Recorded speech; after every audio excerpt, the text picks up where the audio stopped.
मित्रों, खेल का मैदान वास्तव में एक अधूरा सा दिखता था, लेकिन कल जब भवन पश्चिम साइड से जब एक बड़ा भवन, विशाल भवन बनकर के तैयार हो जाएगा तो इसका एक मैदान का सम्मान बढ़ जाएगा, मैदान स्वयं सम्मानित हो जाएगा और हम सबको दिखेगा कि वास्तव में यह मैदान जिस तरीका से है यहाँ, उस मैदान का सम्मान प्रतिष्ठा आप और खिलाड़ियों के लिए बढ़ जाएगा। यह एक बड़े भाव हो जाएगा। और मेरे मन में ऐसा एक बेचैनी रहता था और मेरी एक संकल्प थी कि आने वाले दिनों में कोई भी प्रखंड मुख्यालय नहीं हो। मैं तो बनियापुर के घर का हूँ, बनियापुर के जन्मा इस मिट्टी पर, पला पोसा इस मिट्टी पर मैं बड़ा हुआ हूँ, आज यहाँ हूँ तो बनियापुर का उससे जड़ में सींचा हुआ वह शीतल जल है। तब मैं यहाँ इस स्थिति में खड़ा हुआ तो मेरी श्रद्धा और सम्मान तो हमेशा बना रहता। लेकिन रेंडम ऐसे ही जब हम सब जलालपुर में किसान सम्मान भवन बना, महाराजगंज में शहीद सम्मान भवन बना, तो बनियापुर के हमारे कुछ मित्रों ने, विशेष करके ब्रिजमोहन जी हमारे, और ये लोगों ने एक बात चर्चा में, मुझसे सीधे नहीं कहा इन लोगों ने, लेकिन चर्चा में ने कहा कि घर पर भी कुछ हो जाए तो बेटर रहेगा। मेरे मन को दूर से सामने से एक लोगों ने चर्चा को किया, मेरे मन को यह बात छू गया। पहले से भी मेरे मन में था कि एक सुंदर व्यवस्थित कुछ ऐसा स्थान यहाँ भी जगह है बन जाए। मैंने उस समय कहा कि आप लोग जगह देख करके मुझको बताइए कहाँ क्या हो सकता है, निश्चित कर चर्चा करूँगा। जगह का जब संकेत मुझे मिला कि नहीं यहाँ हो सकता है, मैं तुरंत भारत सरकार के स्टील मंत्री से मैंने बात किया और कहा कि आप मुझे कुछ पैसे दीजिए जिससे मैं वहाँ खेल सम्मान भवन का निर्माण करा दूं। और इस बनियापुर के आवाज को उन्होंने भी सम्मान किया, इस महाराजगंज के उस ताकत को उन्होंने पढ़ा और तुरंत मैंने जो लिखा था उसको स्वीकृत कर दिया। मैं बधाई देना चाहता हूँ, मैं धन्यवाद करना चाहता हूँ। आज अभी तक माननीय माधवराज सिंधिया जी उस पद का निर्वहन कर रहे हैं आज भी। और कम समय में मुझे लगा कि इन लोगों के पास परीक्षा हो रही थी, अधिकारियों को वहाँ से छुट्टी दिलाकर के मैदान में भेजा गया। डीएम को भी वहाँ के सेक्रेटरी ने बात किया कि इस चीज को तुरंत कराइए। और आज पूरा संकल्प विश्वास में परिणित दिख रहा है कि आने वाले दिनों में एक ऐसा भवन बनेगा जिसमें हमारी बेटियां, हमारे महिला जो खिलाड़ी हैं, महिला कोचेज हैं, उनके लिए अलग सेपरेट बनाया जा रहा है ठहरने का। और एक साथ वह हमारे महिला खिलाड़ी बनने भी 10 की तादाद में ठहर सकते हैं। अलग अलग सेपरेट रूम, अटैच बाथरूम के साथ बनाया जा रहा है। आपने ठीक कहा कि टीम के लिए हमारे अभिभावक, नौजवान जो बुजुर्ग हैं, उनको लगता है कि हम थोड़ा सा जिम के लिए, अगर जिम हमको सुविधा होती तो और मेरी जिंदगी लंबी होती। तो मैंने उसकी भी चिंता की है इसमें सतेंद्र बाबा कि वह ऐसे अभिभावक जो सुबह टहल करके और चाहेंगे कि आधे घंटे जिम का भी मैं उपयोग करूं, तो उनके लिए भी विपिन जिम भी यहाँ लगा रहेगा। आप अपने जिम के भी भरा देखा है कि जिम में भी एक लंबी श्रृंखला है। बच्चों के लिए अलग है, वृद्ध के लिए अलग है, नौजवान के लिए अलग है, हमारी बहनों के लिए अलग है, लंबाई बढ़ाने के लिए अलग है, आपको तंदुरुस्त रहने के लिए अलग अलग तरीके के जिम का सेटअप है। ऐसे सामान्य रूप से तो आज कहीं पंचायतों में कुछ लग रहे हैं तो सामान्य रूप से कुछ लोग लगा देते हैं उसको खाना पूरी करने के लिए, लेकिन यहाँ का जो जिम लगेगा वो खाना पूरी का नहीं होगा, जिमों का राजा होगा। जहाँ कोई भी हमारे वहाँ जाएंगे उस जिम के सेंटर पर तो हर सुविधा उनको मिलेगी, उसमें जो उसके लायक होगा वो सुविधा मिलेगी, यह उनके लिए यह उपलब्ध रहेगा। यह तमाम सुविधाएं बढ़ाने के पीछे देश के प्रधानमंत्री जी का निर्देशन, देश के प्रधानमंत्री जी का देश के प्रति समर्पण उसमें काम आता है, क्योंकि उनका भी एक देश में इंफ्रास्ट्रक्चर बढ़ाओ, देश को मजबूत बनाओ और देश में इंफ्रास्ट्रक्चर की कमी भी न रह जाए, इसको भी पूरा करने का काम। और उन्हें दिल्ली स्तर पर भी, देश के विभिन्न जगहों पर भी उन्हें कर करके दिखाया है। कहीं कोई ऐसा जगह नहीं देश के शहीदों के लिए, राष्ट्रीय शहीद समर स्मारक बनवाया। डॉक्टर भीमराव अंबेडकर जी के याद में उन्होंने राष्ट्रीय डॉक्टर भीमराव अंबेडकर स्मृति भवन बनवाया।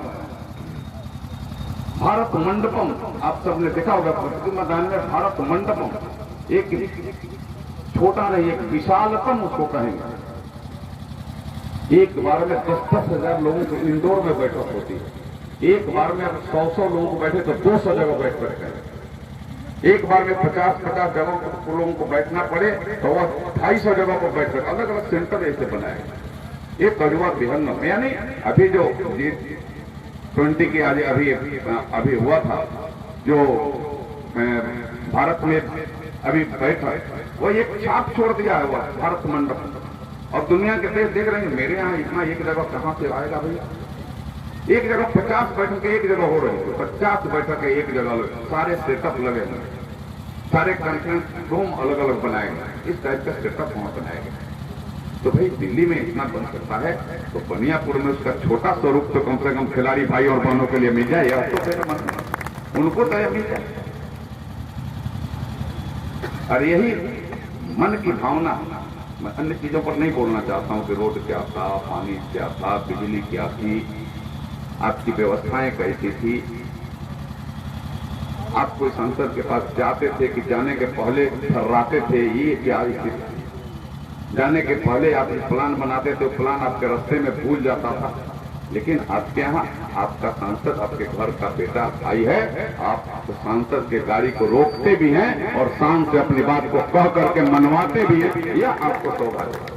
अरे यार मेरे तरफ से 500% इसका छूट है, यानी आपका यह अधिकार है। आपने जो इस अधिकार की प्राप्ति के लिए आपने मुझे वहां बैठाया है, तो आपको अधिकार है कि आप मेरी गाड़ी को रोकता है। ऐसे भी मेरी गाड़ी जब आपको देखती है तो गाड़ी मेरी पता नहीं इंजन में क्या हो जाता है, आपको जैसे देखे मेरी गाड़ी अपने आप स्टॉप हो जाती है, स्लो हो जाती है। यह एक भाव है, एक भावनात्मक यह लगाव है। इसको कहीं दरकिनार है, इसको कहीं खोज करके कोई नहीं ला सकता। यह बाजार में नहीं बिकता है कि बाजार से हम ला, यह बाजार का खरीदा हुआ चीज भी नहीं है, यह संस्कार और संस्कृति से जुड़ा हुआ चीज है जो आपके सामने प्रकट होता है। हम सब इसको मजबूती से जन जन तक जाए, एक एक लोगों के अंदर भर कर जाए, यह भाव अपने अंदर यह समाहित रहता है कि कैसे कितने स्थिति में इसको हम सब आगे बढ़ाने का काम करें। कुछ चर्चा हमारे आदरणीय करे भाई वीरेंद्र ओझा जी ने किया, यहाँ से मलमलिया तक मैं वो भी नहीं जाता। मैं भी नहीं कहता हूँ कि यहाँ ITBP बन गया, ये पूरे उत्तर और आपके दक्षिण भारत, उत्तर दक्षिण और पूर्व भारत का एक सबसे बड़ा सेंटर। यहाँ 10 राज्यों के बच्चे अब ट्रेनिंग के लिए आ रहे हैं, 10 राज्यों के बच्चे भर्ती होने के लिए आ रहे हैं। यह रोजगार से भी जुड़ा हुआ एक छोटा कदम नहीं है, बड़ा कदम जो किसी ने सोचा भी नहीं था और धरती पर उतर गया है और उसका लाभ आज ले रहे हैं। लेकिन हमारे बच्चे वहां भर्ती होने जाते हैं तो सुबह अपने पूरे सारी चीजों की तैयारी करते हैं और आधे घंटे जब रहता है तो मोटरसाइकिल दबाते हैं और जाकर के वहां सेंटर के बाहर लगाते हैं और दौड़ में शामिल होकर के फर्स्ट मार जाते हैं। उनकी यह हो रहा है।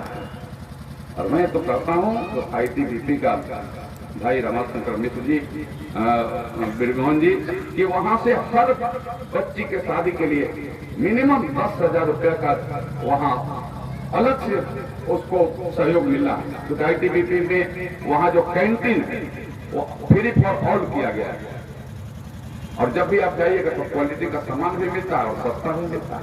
आप जाइएगा शादी ब्याह का दिन में वो रोड, उसीलिए उतना चौड़ा रोड भी जाम रहता है जो अलग अलग गाड़ी लगाकर, निजी गाड़ी, प्राइवेट गाड़ी, भाड़े की गाड़ी लगाकर लोग सामान खरीदने के लिए वहां रहते हैं। और मेरी तरफ से हमेशा उसमें ध्यान रहता है कि कहीं किसी को उसमें दिक्कत न, उसका ध्यान रहे। उसमें अस्पताल है, एक अच्छा अस्पताल है, आपको मैं बताऊं, अस्पताल भी फ्री फॉर ऑल। यह चीज किसी को जानकारी हो, अस्पताल ITBP का अस्पताल जो भीतर है एक क्वालिटी का अस्पताल, एक क्वालिटी के उसमें चिकित्सक है, ये क्वालिटी का सेटअप है उसमें, लेकिन फ्री फॉर ऑल है। जब आप जाएंगे कि मुझे चिकित्सा कराना है तो आपको ITBP का भी जो गौरकुशल चिकित्सक देखेगा ये आपके लिए सुविधा बनाई गई। वह जगह भी वीरान जगह है, वहां लोग शाम होते आने में हचकिचाते थे, किसका कब साइकिल मोटरसाइकिल छीन जाए वो पता है, वैसा जगह था। लेकिन आज वह सबसे रमणीक और सबसे सुरक्षित जगह हो गया। यह आपका कमाल है, आपने कर करके दिखाया। ये हम सब आगे आस्ते आस्ते स्टेप बाय स्टेप इस क्षेत्र को एक सोने की चिड़िया बनाने की दिशा में, जब भारत दुनिया में परचम लहरा रहा है, जब भारत विश्वगुरु बनेगा, तो हमारा महाराजगंज क्षेत्र भी देश में एक अपना अलग परचम लहराएगा। लोकसभाओं में एक अपना स्थापित करने का काम यह क्षेत्र भी करेगा। कोई क्षेत्र उसमें बाकी नहीं है। यह हम लोगों की सोच है और यह व्यापक अपने मन का भाव उस सोच को वहां तक पहुंचाने का काम कर रहा है। हमें आपके सहयोग की आवश्यकता है, आपके आशीर्वाद की आवश्यकता है। और आज कर चुके अभी का समय जो भी चुनाव का बिगुल बच गया, विधिवत आज वो बच जाएगा। पीछे ही बच गया लेकिन विधिवत आज बच जाएगा कुछ ही मिनटों के बाद। लेकिन मेरे मित्रों, मेरे भाइयों, इस बार का चुनाव और अन्य चुनाव में बहुत बड़ा अंतर। इस बार के चुनाव पर पूरा दुनिया नजर रखी कि हम नरेंद्र मोदी जो दुनिया पर अपना परचम लहरा रहे, नरेंद्र मोदी जो पूरे दुनिया पर अपना वर्चस्व स्थापित कर रहे हैं, उनके यहाँ चुनाव हो रहा है, उनकी परीक्षा हो रही है। भारत के लोग क्या कर रहे हैं, लेकिन भारत के लोग मन बना रहे हैं। मैं तो देखता हूँ घूमने के बाद जो मन में एक भाव, श्रद्धा और सम्मान का भाव जगता है, मैं उसका वर्णन नहीं कर सकता। क्योंकि चुनाव में जाने का लंबा एक लंबे अनुभव के बाद मैं देखता हूँ इस टाइप का वातावरण बना और लोग हर जगह से चिल्ला रहे हैं कि फिर इस बार मोदी सरकार, फिर इस बार मोदी सरकार।